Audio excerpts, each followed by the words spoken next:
Hello friends, मैं अंकुल पटेल आप सभी का स्वागत करता हूं अपने इस यूट्यूब चैनल में। तो जैसा कि आप लोग को पता होगा, 12th के विद्यार्थियों के लिए जो खासकर बायोलॉजी से हैं उनके लिए जो है 2020 सेशन की शुरुआत की गई है। अगर आप भी अच्छी बायोलॉजी की तैयारी करना चाहते हैं और सारे ऑब्जेक्टिव को सोल्व करना चाहते हैं तो इस चैनल से जुड़े रहिए। अगर नए हैं तो चैनल को सब्सक्राइब कर लीजिए और देखते रहिए आज का इस सेशन को, क्योंकि आज जो है डेली हम आप लोग के लिए जो है 20 ऑब्जेक्टिव लेकर के आते हैं इस सेशन में। तो चैनल को सब्सक्राइब करना ना भूलें और लाइक वाले बटन को दबाना ना भूलें। चलिएगा, बढ़ते हैं फर्स्ट क्वेश्चन की ओर। युग्मक स्थानांतरण हो सकता है।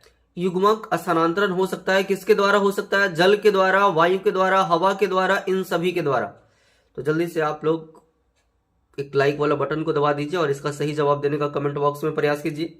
तब तक हम आप लोग को जवाब बता देते हैं। देखिएगा, युग्मक स्थानांतरण जो है निम्न श्रेणी के जीवों में जल के द्वारा होता है। जी हाँ, होता है। वायु के द्वारा होता है, हवा के द्वारा भी होता है। तो खासकर इन तीनों के द्वारा जो है निम्न श्रेणी के जीवों में जो है युग्मक का स्थानांतरण होता है। निम्न श्रेणी जिनका विकास पूर्ण रूप से नहीं हुआ है। तो इसलिए इसका सही जवाब जो है डी होगा, क्योंकि निम्न श्रेणी के जीवों में युग्मक का स्थानांतरण जल के द्वारा भी होता है, वायु के द्वारा भी होता है, हवा के द्वारा भी होता है। इसलिए इसका आंसर डी होगा, इन सभी के द्वारा। चलिए बढ़ते हैं नेक्स्ट क्वेश्चन की ओर। Question number 2।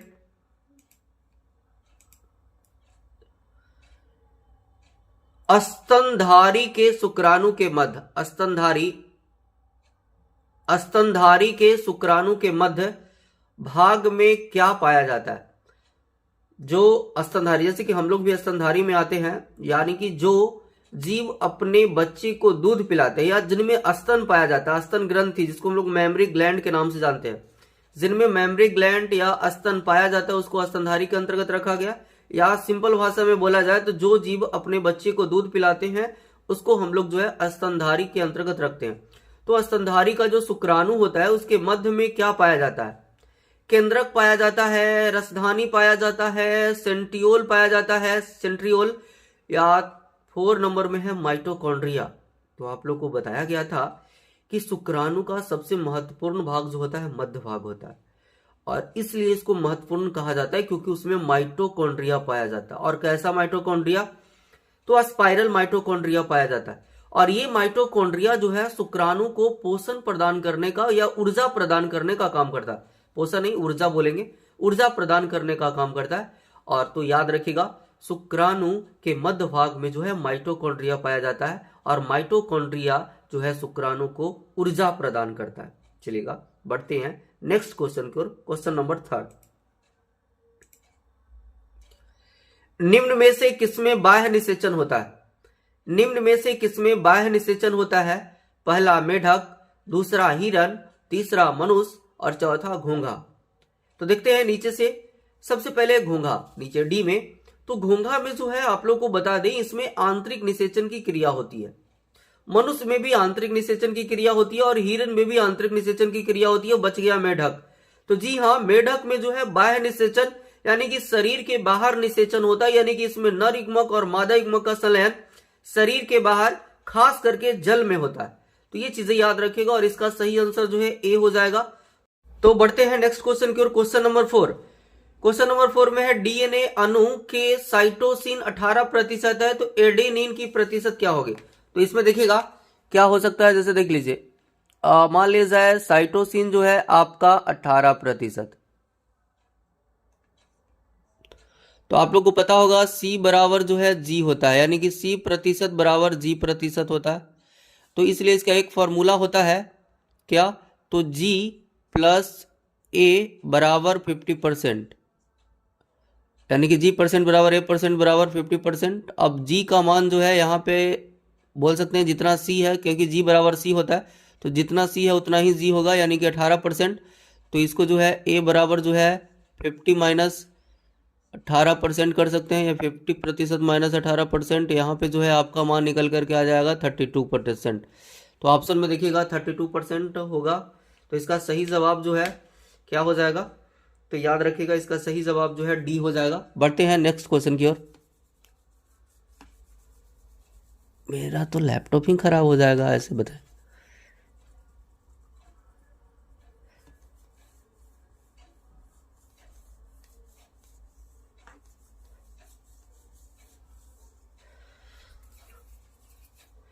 चलिएगा बढ़ते हैं नेक्स्ट क्वेश्चन की ओर।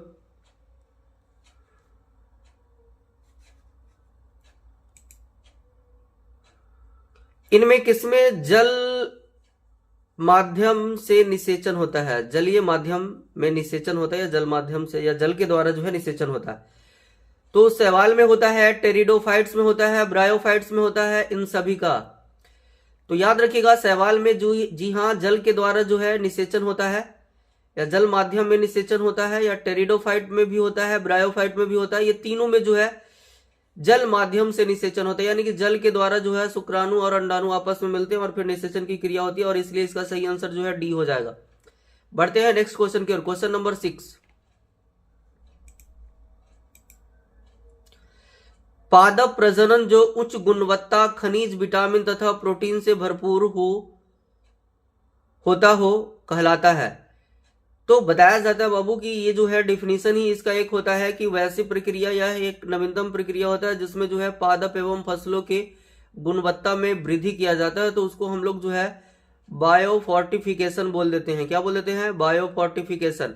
तो याद रखिएगा, इसलिए इसका सही आंसर जो है बी हो जाएगा। इसका तो डिफिनीशन ही हम बता दिए, इसलिए बाकी के बारे में कायिक प्रवर्धन इसको बोल नहीं सकते हैं, जैव आवर्धन बोल नहीं सकते हैं, सूक्ष्म आवर्धन बोल नहीं सकते हैं, तो इसको बोलते हैं बायोफोर्टिफिकेशन।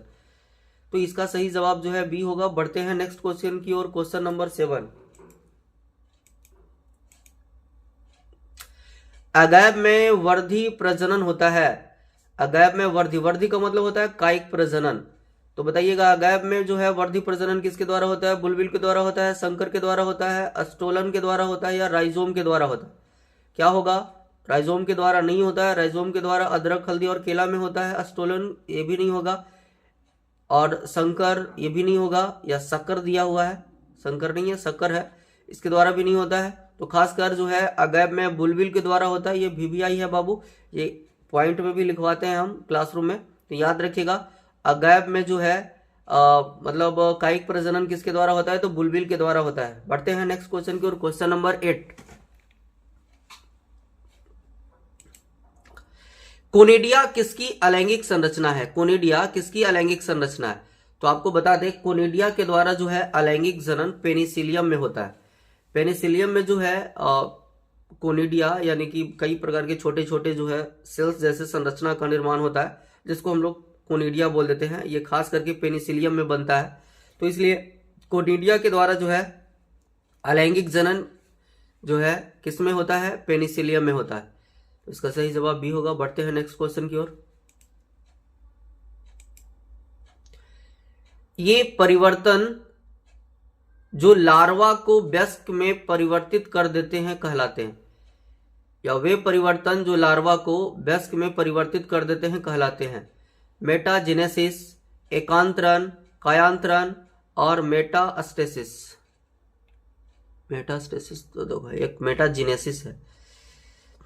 चलेगा, तो ध्यान दीजिएगा बताया जाता है कि अगर कभी भी आपको लार्वा से वयस्क के बारे में बताया जाए कि लार्वा सबसे पहले, जैसे कि तितली हो गया, तितली जो है सबसे पहले अपने संतान को जन्म लार्वा के रूप में देता है और फिर लार्वा जो है वयस्क होकर के फिर जो है तितली में परिवर्तित होता है। तो लार्वा से जो है तितली बनने की प्रक्रिया को क्या कह देते हैं? तो इसको याद रखिएगा कायांतरण बोला जाता है। कायांतरण इसका सही जवाब होगा। कायांतरण, एकांतरण भी नहीं होगा, मेटाजेनेसिस भी नहीं होगा, ना मेटास्टेसिस होगा। तो ये चीजें याद रखिएगा। इसका सही जवाब कायांतरण होगा। लार्वा से वयस्क बनने की प्रक्रिया को हम लोग जो है कायांतरण कहते हैं। बढ़ते हैं नेक्स्ट क्वेश्चन की ओर। एक जीव जोड़ा दूसरे, यहां पे जीव लिखा हुआ है, एक जीन जोड़ा दूसरे जीन जोड़े के प्रभाव को दबा देता है। यह देखिए यहां पे तो भारी मिस्टेक है, सॉरी। यहां पे जो है आप लोग के लिए जो है बता दिया जाए कि यहां पे जीव नहीं होगा, जीन होगा, और यहां पे 3 के जगह पे जीन होगा। यानी कि एक जीव जोड़ा दूसरे जीन जोड़े के प्रभाव को दबा देता है, इस घटना को कहते हैं।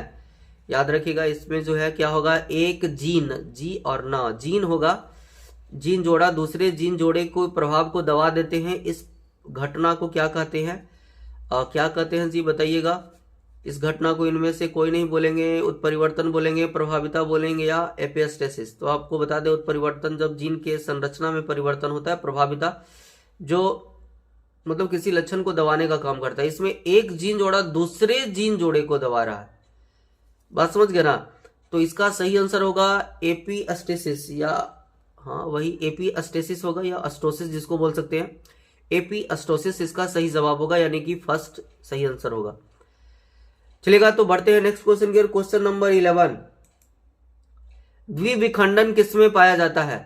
द्विविखंडन किसमें पाया जाता है? अमीबा में, पैरामीशियम में, जलकुंभी में, अमीबा तथा पैरामीशियम दोनों में। जल्दी से आप लोग फटाफट जवाब दीजिएगा।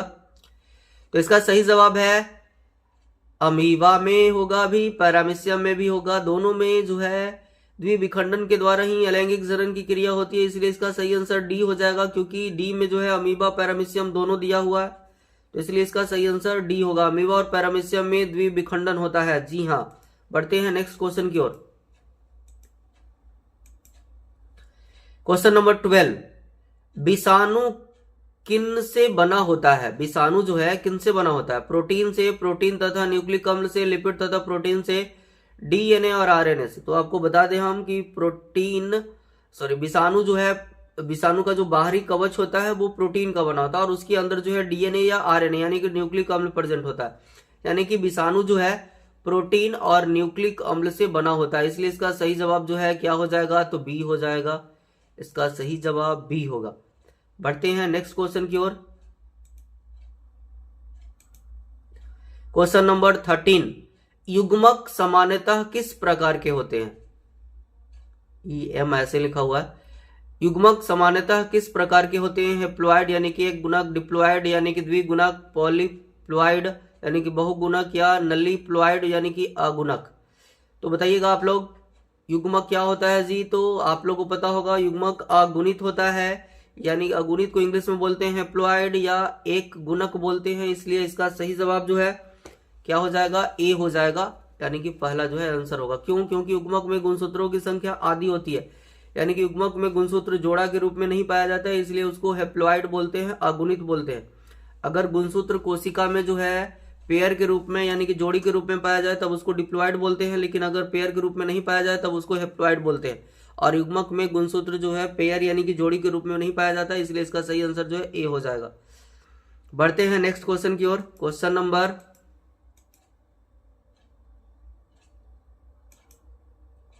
14, शरीर के बाहर होने वाले निषेचन को क्या कहते हैं? इन विट्रो कहते हैं, इन विवो कहते हैं और भी दोनों कहते हैं, इनमें से कोई नहीं कहते। तो याद रखिएगा शरीर के बाहर जो निषेचन की क्रिया होती है उसे इन विट्रो कहा जाता है।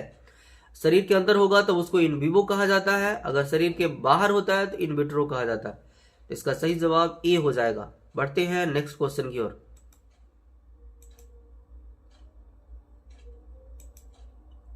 क्वेश्चन नंबर 15, निम्नांकित किसमें पादपकाय अगुणित होता है? निम्नांकित किसमें पादपकाय अगुणित होता है? शैवाल का, कवक का, ब्रायोफाइट्स का, इनमें से सभी। शैवाल का क्या? पादपकाय यानी कि पादप का शरीर यानी कि इसकी कोशिकाएं जो है क्या होती है? अगुणित होती है, जी हाँ अगुणित होती है। कवक की भी कोशिकाएं अगुणित होती है, ब्रायोफाइट्स की भी कोशिकाएं अगुणित होती है, इसलिए इसका सही जवाब जो है डी हो जाएगा।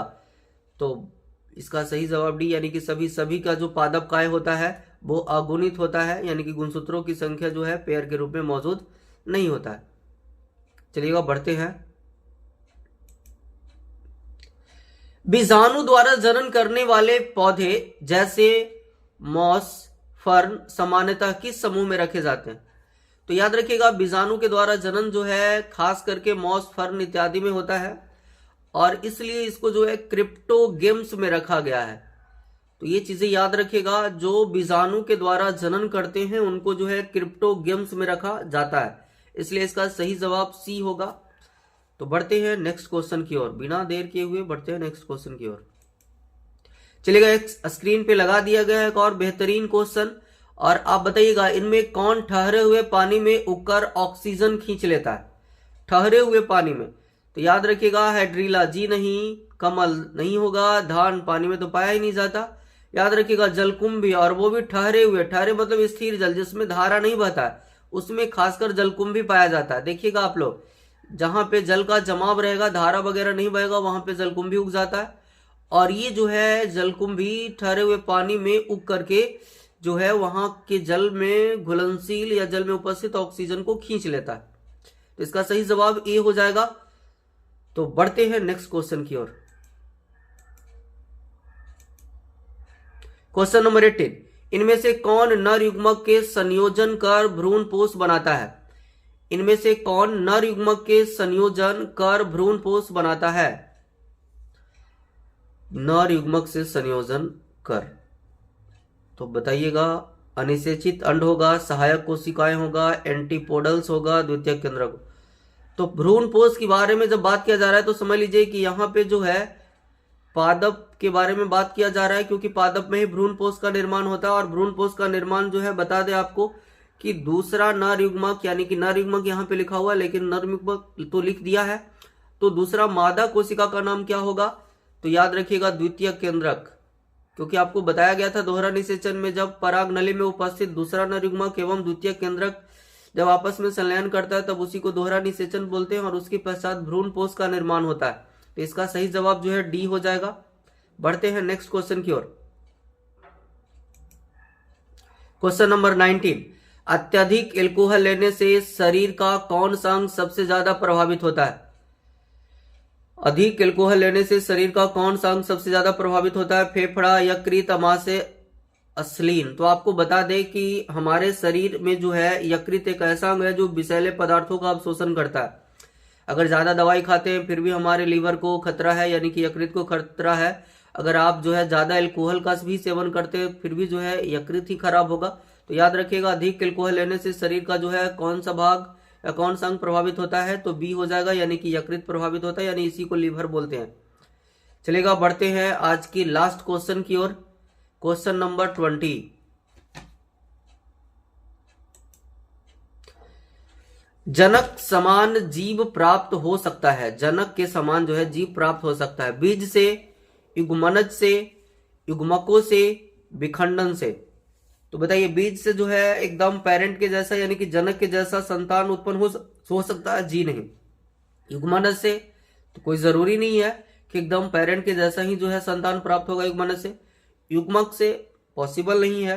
विखंडन से हो सकता है, क्योंकि विखंडन जो है अलैंगिक जनन की एक प्रक्रिया है और अलैंगिक जनन में जो संतान जो जन्म लेता है वो अपने पेरेंट के आकारिकी एवं अनुवांशिकी रूप से समान होता है, यानी कि जनक के समान जो है जीव प्राप्त होगा किसके द्वारा? तो विखंडन के द्वारा। तो दोस्तों अगर आप अभी तक इस चैनल को सब्सक्राइब नहीं किए हैं तो प्लीज सब्सक्राइब कर दीजिए, और जो लोग लाइक का बटन नहीं दबाए हैं प्लीज लाइक का बटन दबा दीजिए, ताकि मेरा अगर मनोबल बढ़ेगा तब जो है और भी बहुत सारे ऑब्जेक्टिव आप लोग के लिए लेकर के हम आएंगे और सब्जेक्टिव क्वेश्चन की भी तैयारी करवाएंगे। तो कृपया कर लाइक का बटन दबाना ना भूलें और सब्सक्राइब करना ना भूलें। तो चलते हैं, फिर नेक्स्ट वीडियो में मिलेंगे।